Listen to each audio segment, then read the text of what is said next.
Doing video recording? We are doing video recording. Okay. Yay! This is what we Hi, use to Patrick. describe what WhereScape does. This is what we build. WhereScape is a software company. Our tools create essentially Python scripts and other SQL code that get data from source system into the analyst hands. So source systems could be things like ODBC connections, REST APIs, JSON files, pretty much anywhere you've got data. The BI and analytics tools are analysts and data scientists using Tableau, Power BI, Looker, those kinds of things, maybe feeding data into an AI engine or whatever it is they're doing. Okay. However it is they're consuming the data. Okay. So the idea is this used to be called a data warehouse. You have data coming in from multiple sources. Right. You have some sort of historical record of that data. It's curated or semi-curated before you create a presentation layer, typically facts and dimensions, that the analysts are going to be using. Okay. So WhereScape starts by loading data and stops after we've created the presentation layer. That's what WhereScape does. Okay. The actual consumers of the data, like you, the analysts, are probably not going to be using WhereScape directly, but you'll get all the benefits of this whole system we're creating behind it. Okay. Another important thing is that all these objects that are being created, all the data flow and everything else is taking place in what we call the target, which in your case would be SQL Server.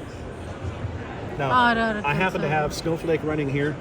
I'm not interested in that. No. Well, let me explain this.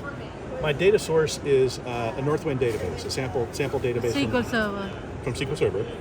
Everything I'm going to be building is in Snowflake, but as you watch this, it has nothing to do with Snowflake. This could just as easily be SQL Server or Databricks. Can I be demoed into that another SQL Server rather than the Snowflake? Well, let me show you what it's doing, Okay. because it essentially doesn't matter. Oh, okay. It's going to look exactly the same. The target can be a server or a Snowflake. SQL Server or Azure Synapse or Azure SQL or Oh, okay. or Snowflake or Databricks or Microsoft Fabric. We don't care. Okay. So what I'm going to do very quickly as a demo is I'm going to go to my data source. Again, those could be ODBC connections or JSON files or REST APIs. I'm going to pull data into a landing area. We call those load tables. I'm going to create a stage table, which does a transform. And then I'm going to skip over this whole middle part just for the sake of time. And I'm going to create a dimension off of that. Oh, okay. Okay? So I can go to my builder screen. Here's all of my connections. We've got connections to S3, files, ODBC connections, REST APIs, whatever it is. I can say, okay, here's my Northwind database.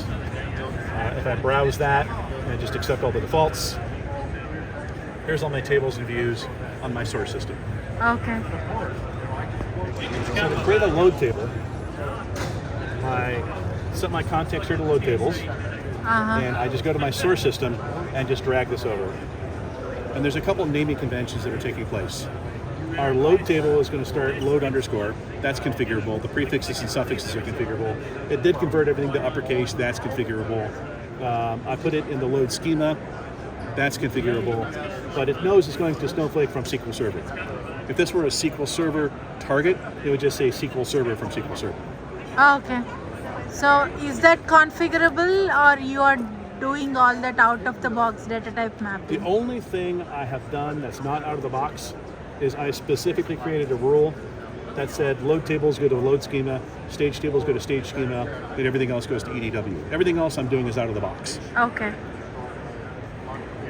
So I say, okay, I got this, everything, happy with it. Let me Okay. add this table.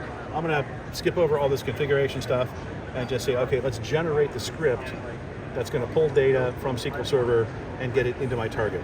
Okay. So as you see, I'm not doing anything specific with Snowflake. No. I'm going to be doing exactly the same thing at this target with SQL Server. Okay. So I've got my DDL here. If I say DDL and DML, does that make sense? Okay. So I've got my SQL code to create my table here. On the We're load wide and open. create. We're showing you everything we're doing. We don't have any secret languages or anything. We're grabbing extended attributes from the SQL Server database. And essentially we now have a table that's created in my target system that has all the data one-to-one from the source table. this is from source to stage. The load table. Load table. Yeah. Just loading. Not in the stage yet. So far we're right here. We just landed the data. Okay. That's all we've done so far. Haven't changed anything. Haven't added any transforms.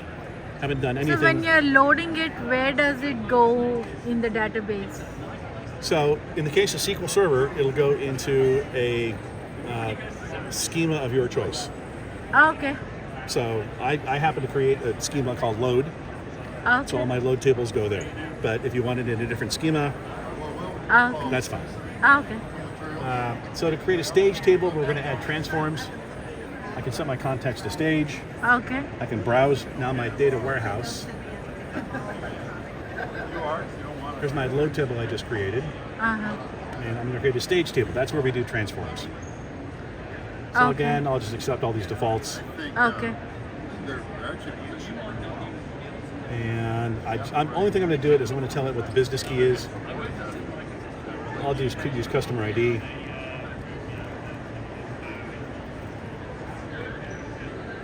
And now what it does is it creates a Python script or a PowerShell script that's going to move the data from the load table to the stage table. Again, I haven't added any transforms yet. Okay. I'll do that next. But it's done that. So now I've got my data in my stage table.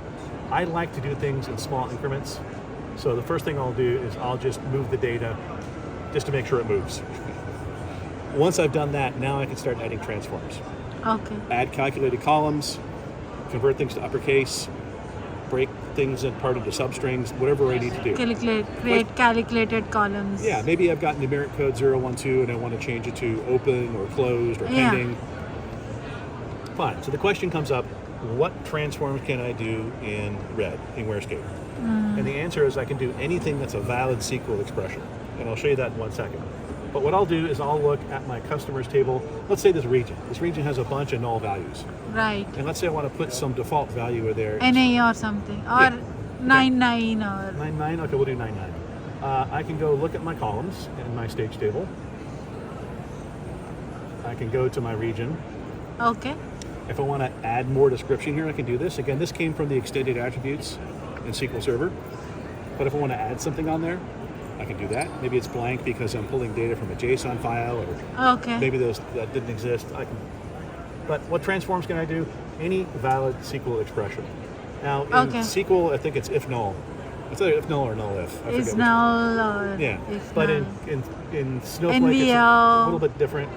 In Snowflake, I was telling you yesterday that it's got some, it's aware of the functions that are available on that. On your platform. Yeah. So it's bringing up the Snowflake. Actually, these but are it would do the same on SQL Server. Yeah. And in Snowflake, the function is called coalesce. Okay, coalesce. You give it a list of values, and it returns the first non-null value. Okay. So what we'll do is we'll say is if what's in the load table is null, what we'll insert into the stage table is the word, what did you say, 99? Whatever it is. And I'll say okay. So there's a little bit of coding there. Right? Yeah, But that is. minor. But that's all the typing I've done so far. Used to. Yep. That's the only typing I've done so far. Okay. Now, I've updated my procedure, so I need to rebuild it. So I'll just say okay. This rebuilds my update procedure. Then I will execute it.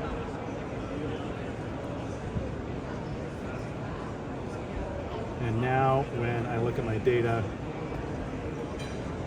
there's my transform in there. Wow. And again, I can add calculated columns. I can convert numeric codes to alphanumeric codes. As long as I can write a valid SQL expression. Okay. What's actually happening here is if I look at this procedure, this is 220 lines of Python code that was generated just a couple minutes ago. This is what moves the data from the load table to the stage table. And it's basically a insert into, select from. So it's not as heavy coding as SSIS. No, it's insert into the stage table, select from the load table, and there's my transform. So like I said, that can be any valid SQL expression. Got it. You can certainly denormalize things here. If you look at my stage table for my orders, I can go through GUI and explain how my tables are joined. But once I've done that, it understands how to join. Okay, and I can tweak this here and raise. Technically, you can, but you don't want to edit this code because this code is generated. Okay. If you don't like what this code is doing, and you can't modify it through the wizard, this code is generated from a template. We can change the template? You can change the template. So that's the name of the template, WSL Snowflake PY Script Stage. And if you don't like what it does, you can copy it and modify it. Okay. Technically, I can edit the script directly, but once I've done that, I can't regenerate it. The whole idea of automation is that I may have 50 stage tables that are all generated the same way. And let's say a new requirement comes in. I need to modify how my stage tables are being created. I can simply modify the template and then regenerate them all. I was working on a large software system in the 90s, and we had, 300 tables, 300 programs, maintenance programs for tables that were all built the same way, but were all manually built. So that's how the template is going to be used for. Well, in this case, from the 1990s, what happened was a new release of the database broke what we were doing. So I had to go in and manually modify 300 programs. The same lines over and over and over and over and over. The advantage of generating that is if the same thing happens now, I can just modify my template and just regenerate all this code. Okay, so create a dimension off of this. I can it's in the staging. set my context to dimensions, look at my data warehouse, grab my stage table. Here's my stage table for here. I'll drag it and drop it here. Again, the naming conventions, the target. The difference is with dimensions, do I want type 1, type 2, type 3, or I think this is type 6. I'm not sure what that last one is. I don't know. I know only type 3. But I'll pick type 2. Slowly changing. Because those are fun. And again, it's going to generate a Python script that's going to migrate data from the stage table into this type 2 dimension. Okay. So I also, when I'm in here, I can put in some documentation. So this is, let's call this online customers. I misspelled customers. That's okay. And the grain is one customer for examples. I can type in how to select from here, whatever it is. So I can put comments on the dimension itself. If I go back to properties, I can say, okay, let's build the script that populates this dimension from the stage table. Create and load. One thing I've got to do is, it remembers the business key from the stage table. That's good. But I have to tell it what columns I want to track history on. Because maybe I don't want to track history on the entire table. Maybe there's only certain key columns I want to track. I can go here and say, okay, let's track all these geographic entities. Yeah. So if they change, we'll add a new row. If anything else changes, we'll just update it. Awesome. I'll say okay. It rebuilds that update script. I need to When do you run it? Create my table. Oh, create runs it? Which I only have to do one. Obviously, I only have to create the dimension once. But now that I've got my script created and my table created, I can run the update script. And now that I've run it, I can look here and look at data, and I can see I've got my ghost record, I've got my surrogate key, and then It automatically creates a surrogate key? Yep. And then I've got my metadata columns for when is this row effective, is it the most current record, and what version number is it. So if I rerun this and rerun the update and the source data has changed, say the region has changed, the end date of this record will get changed to the current time. That'll get changed to a no. A new record will get inserted with the current time as the start date as version number 2. Okay. One more thing I want to show you. We've already gone over 5 minutes, but let me show you one more thing. It's 14. That's okay. There's a lot more I could show you, but I'm just going to click on create documentation. We create documentation as an HTML file. Okay. So I just have to tell it where I want to create it. I got a bunch of options here which I don't care about, so I'll just say okay. Because we're capturing everything as metadata, I've now got user documentation for the end users. That Mike showed me yesterday. Okay, Mike showed you yesterday, so I've got the glossary. Everything. Everything that's in here, including dim customers we just created. Can I embed this in my portal in my Sure. intranet portal. It's Oh, an it's a HTML file. HTML. Yeah. Okay, embedded. That's Yeah, it. Simple. It's got a style sheet, so if you want to change the logos and put your own logos up there and pictures, you can do that as well. Wow. And here's the dim customer. There it is, the one that we created. Yeah, and there's my typo that's okay. and everything else. Now there's a lot more to it than that. But that's Right, the right. quick This 5-minute is demo that yeah. probably took 10 minutes. Thank you, Patrick. Yeah.